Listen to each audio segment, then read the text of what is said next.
dans le prochain épisode de Un si grand soleil. Tandis que Christian est mort, Hakim quitte Montpellier.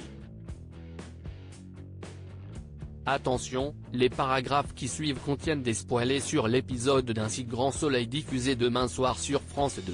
Si vous ne voulez rien savoir, ne lisez pas ce qui suit. Mardi 30 janvier 2024 dans Un si grand soleil. Christian est mort. Le score d'Hélène et Christian gisent sur le sol de la galerie d'art.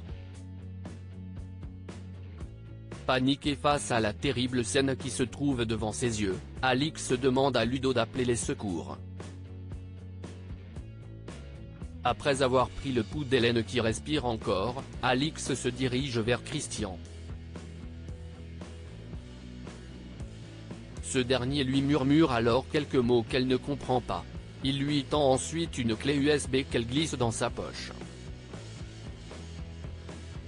Quand les secours arrivent sur place, ils emmènent immédiatement Hélène à l'hôpital. En effet, elle a reçu une balle dans la région du cœur et a perdu beaucoup de sang. Elle doit donc être opérée dans les plus brefs délais. Christian a quant à lui perdu la vie avant que le SAMU puisse le prendre en charge. En parallèle, la police scientifique a été dépêchée sur place et procède à quelques analyses. Pendant ce temps, Yann et Elise interrogent Alix sur ses rapports avec les victimes. Elle explique donc qu'Hélène est sa collaboratrice et que Christian est un marchand d'art très réputé avec qui elle fait souvent affaire. Tandis qu'il cherche à savoir la raison de la venue de Christian à Montpellier, Ludo intervient et fait croire qu'il cherchait une maison à louer pour écrire la fin de son livre. Concernant les rapports qu'entretenaient Hélène et Christian, Alix précise qu'ils ont vécu une brève histoire avant de se séparer en très mauvais termes. Et de préciser qu'ils se détestaient cordialement. Le lendemain matin, le docteur Alphand informe Claire et David qu'Hélène est hors de danger.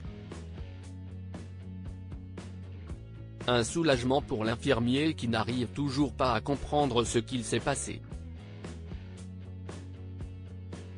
Seulement, Claire n'est pas surprise. En effet, l'infirmière sait que son amie n'a pas du tout apprécié la manière dont Christian l'avait quittée.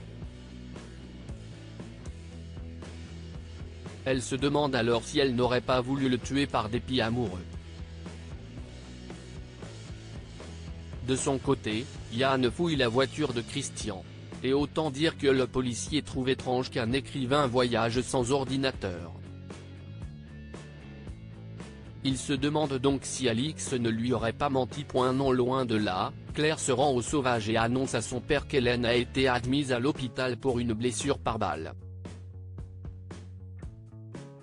En apprenant qu'elle aurait probablement tiré sur son ex, Victor peine à le croire. Dans l'après-midi, Alix et Ulysse discutent de ce qu'il s'est passé. En effet, Alix a senti Christian particulièrement stressé lorsqu'elle l'a eu au téléphone et se dit qu'il aurait pu acheter une arme pour se protéger. Tandis qu'Ulysse envisage qu'il soit venu à Montpellier pour se débarrasser d'Hélène, Alix n'y croit pas une seule seconde et pense au contraire que c'est elle qui a déclenché cette fusillade. Quoi qu'il en soit, Ulysse espère que la police ne va pas trop creuser et découvrir leur petite magouille.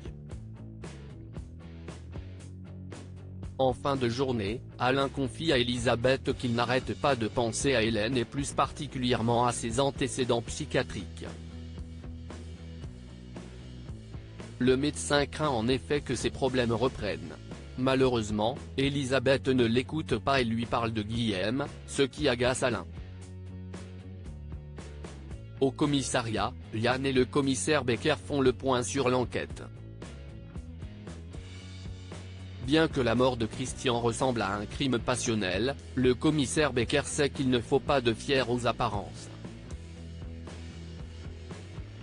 Certain qu'Alix est mêlé à toute cette histoire, il charge le lieutenant Cross d'enquêter sur elle. Hakim quitte Montpellier. C'est le grand jour.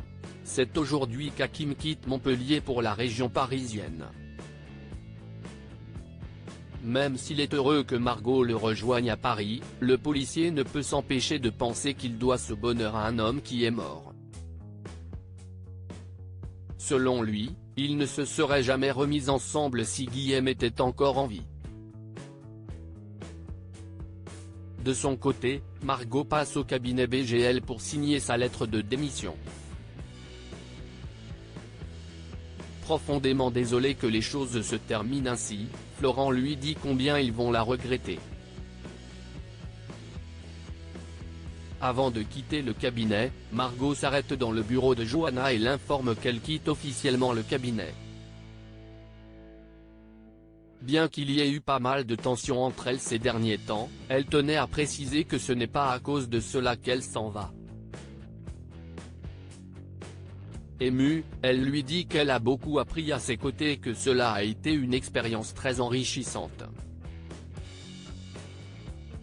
Malheureusement, Johanna se montre froide et prétexte avoir du travail pour mettre fin à la conversation. Plus tard, Claudine raconte à Florent que le comportement de Margot la dépasse. En effet, l'avocate est déçue que la jeune femme démissionne après tout ce qu'elle a fait pour elle et regrette d'avoir été aussi gentille. Dans l'après-midi, Margot accompagne Hakim à l'aéroport. Après l'avoir pris tendrement dans les bras, la jeune femme lui promet de vite le rejoindre à Paris. Margot et Hakim s'embrassent puis se disent qu'ils s'aiment. Après avoir récupéré sa valise, Hakim monte dans l'avion puis quitte Montpellier.